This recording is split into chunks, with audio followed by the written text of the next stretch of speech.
I love these quiet moments with you. Me too. You make everything better. I could stay like this forever. Forever sounds perfect. Forever? Chukwuemeka, tell me this is not what I am thinking. Tell me this is a stage play. Adeze, think whatever you want to think. I am here to stay. Stay in my own home? You can't. I would never.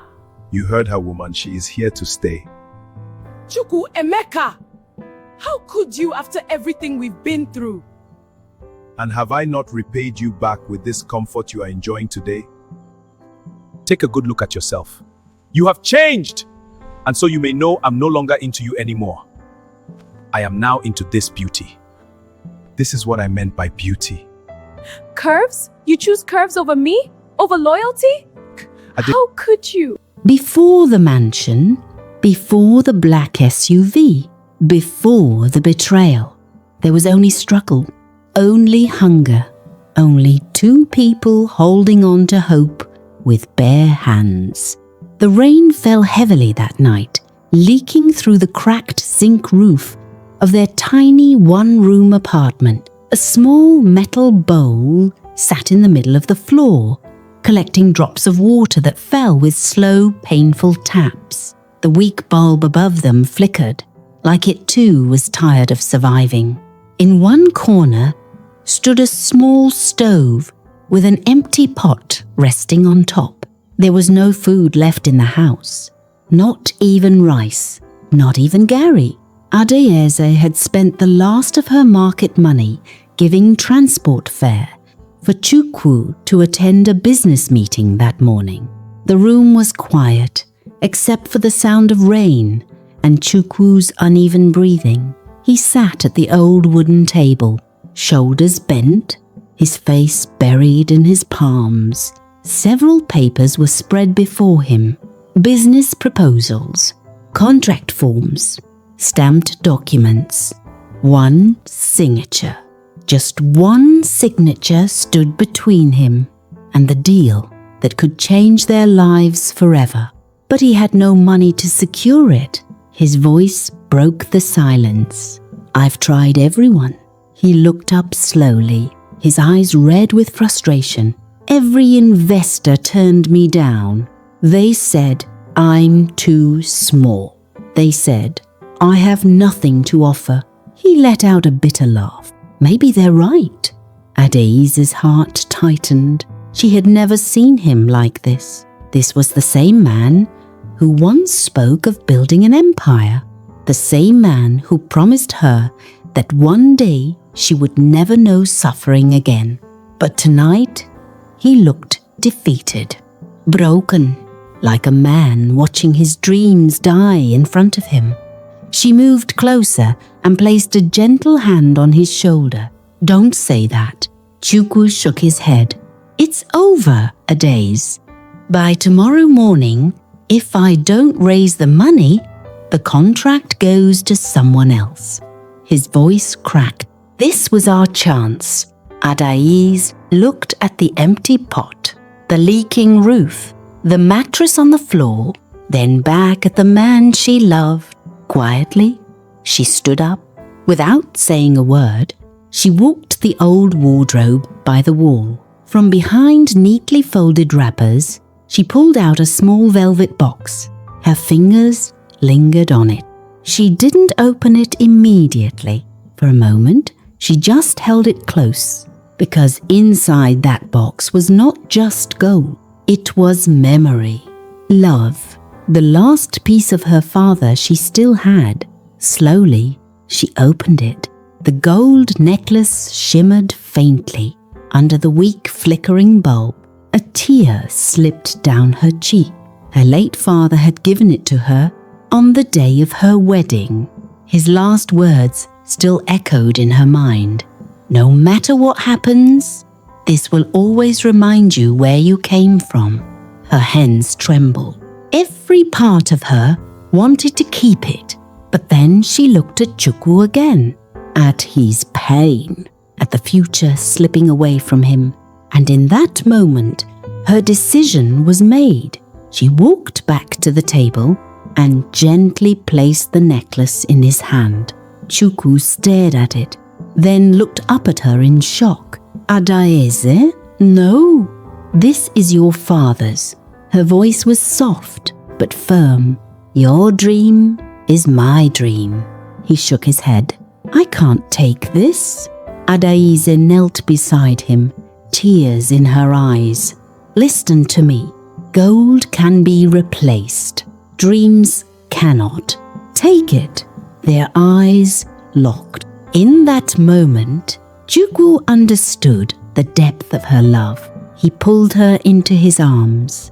I will never forget this. I swear to you, Adaeze, when I make it, I will spend the rest of my life making you happy. The next morning, she sold the necklace. That afternoon, Chukwu secured the contract that would change their lives forever. The next morning, a new chapter had begun. The contract Chukwu secured, with the money from Adaeze's father's gold, became the breakthrough he had prayed for. The first payment hit his account within weeks. What started as a small supply contract soon turned into a fast-growing business. The tiny one-room apartment became a memory. Soon, a black SUV rolled smoothly into the driveway of a newly built mansion in one of the most expensive parts of the city.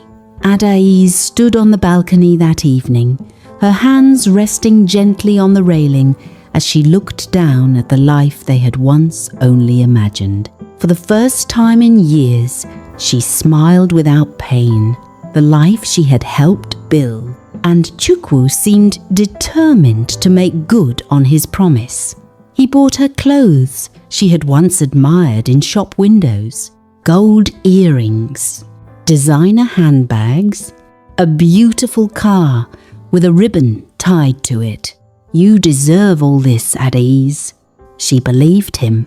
But wealth has a way of revealing what poverty can hide.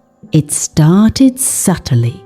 Longer business meetings, late-night phone calls, and then, one afternoon, Chukwu returned home with someone. Adaeze, this is Amara. She'll be helping around the house. Adaeze turned, and for the first time, she saw her.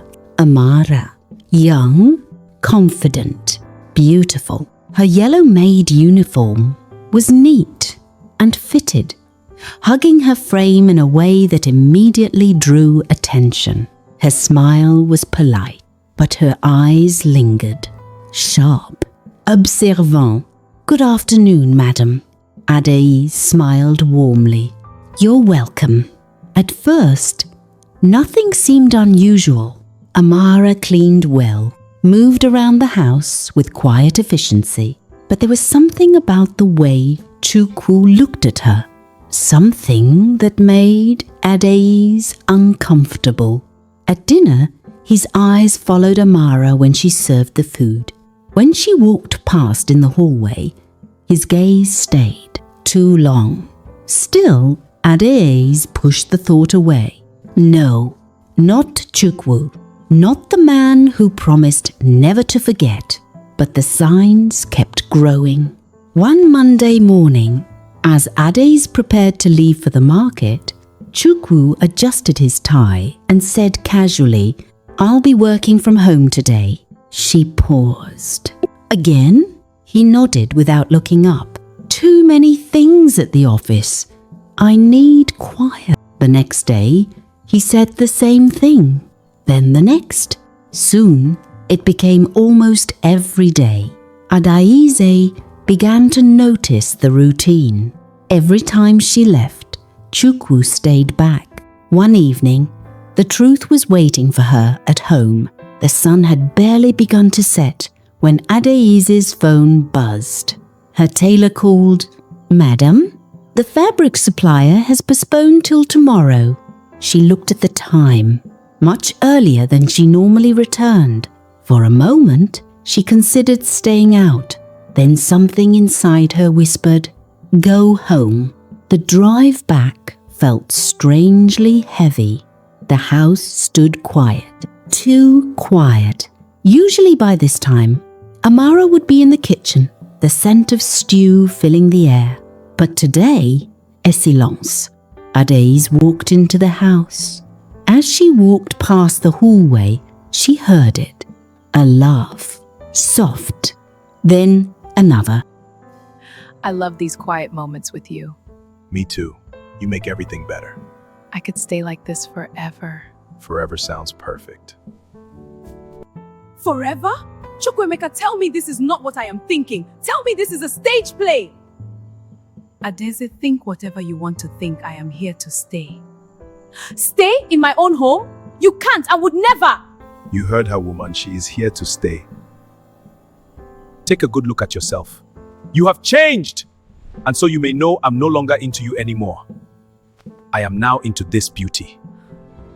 This is what I meant by beauty. Curves? You choose curves over me? Over loyalty? How could you? Pack your things. Adéis stared at him as if she had not heard correctly. What? He stepped closer. You heard me. Leave. Her lips parted. No words came. The room suddenly felt too bright, too unreal. She looked from Chukwu to Amara. Neither face showed mercy. Slowly, Adéis turned and walked upstairs. Every step up the grand staircase felt heavier than the last. The master bedroom door stood half open. The room where she had once slept peacefully beside the man she loved now felt foreign. Her hands trembled as she pulled out a suitcase. She folded her clothes blindly, tears falling onto the fabric. Downstairs, laughter drifted faintly from the living room. Amara's laughter inside her own house. When she came downstairs with her suitcase, Chukwu did not even look at her. His eyes were on his phone. Amara leaned casually against the sofa. Safe journey, madam. The mockery in her voice was unmistakable.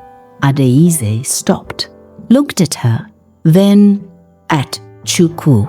One day, you will remember this moment. Chukwu said nothing.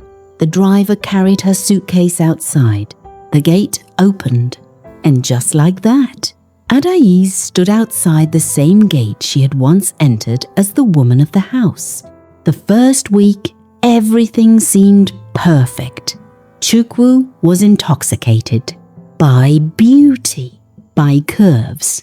Amara became bolder. She began inviting people over. First, it was her younger sister, then her mother, then cousins. Before long, the mansion was filled with strangers. Food bills tripled. Shopping became daily. Luxury wigs, jewelry, phones, designer handbags. Every swipe of Chukwu's card came with another smile from Amara. But outside the house, people had begun to talk. Business partners whispered, if he can betray the woman who built him, can he really be trusted? And the empire Adéis helped build was about to crack. One afternoon, Chukwu walked into a boardroom expecting to close a major deal. A long, polished table, glass walls, city skyline behind it. 3 partners sat waiting, but the warmth was gone. One of them adjusted his glasses and spoke slowly. Mr. Chukwuemeka, we've decided to postpone the agreement. Chukwu frowned. Postpone? On what grounds? Trust. Chukwu blinked. I don't understand. Another partner spoke. People are watching. The way you treated your wife has raised concerns. His jaw tightened. If a man can abandon the woman who stood by him from the beginning, how do we know he won't do the same in business? Those words landed harder than any financial report. Chukwu forced a laugh. One evening, Amara stepped into where Chukwu was sitting, her hair freshly styled, holding a shopping bag. The card declined. Chukwu, seated at the dining table with his laptop open and unpaid invoices spread around him, barely looked up. Try it again tomorrow. Her face changed. Again? This is the third time this week. He exhaled sharply. I said I'll sort it out. Amara folded her arms. For the first time, there was irritation in her voice. What exactly is going on? Chukwu looked up. There it was. Not concern, not love, calculation.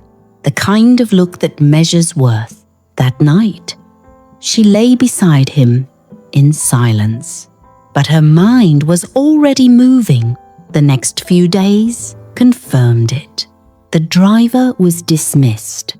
The chef stopped coming. The black SUV was taken away. The house began to feel empty. And with every sign of the money drying up, Amara's warmth faded. No more laughter. No more soft touches. No more wine-filled evenings. Then one afternoon, Chukwu returned home early.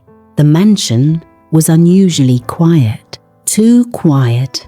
He called out, Amara? No answer. He walked upstairs. The wardrobe doors were wide open, empty. Her clothes were gone. The jewelry box, gone. The designer bags, gone.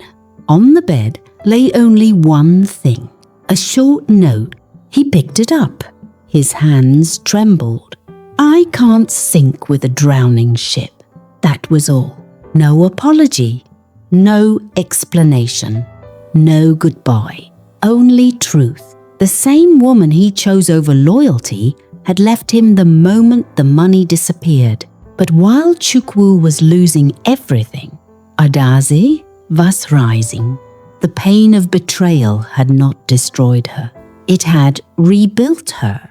The small tailoring skill she once practiced quietly in the corner of their old room had become something bigger. At first, it was just one sewing machine in a rented shop. Then customers came. Then referrals. Then social media orders. Soon, her designs became known across the city. Elegant gowns, traditional outfits, wedding pieces. People began to call her name with respect. Madame Adaeze Designs. The same woman once thrown out with a suitcase now stood in her own office, strong, respected.